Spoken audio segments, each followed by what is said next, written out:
بسم الله الرحمن الرحيم وإذ قتلتم نفسا فادارأتم فيها والله مخرج ما كنتم تكتمون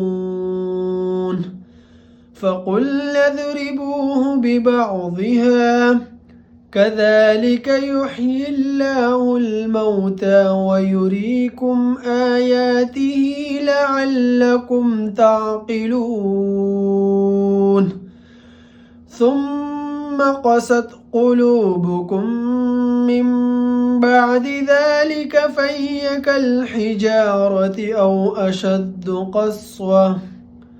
وإن من الحجارة لما يتفجر منه الأنهار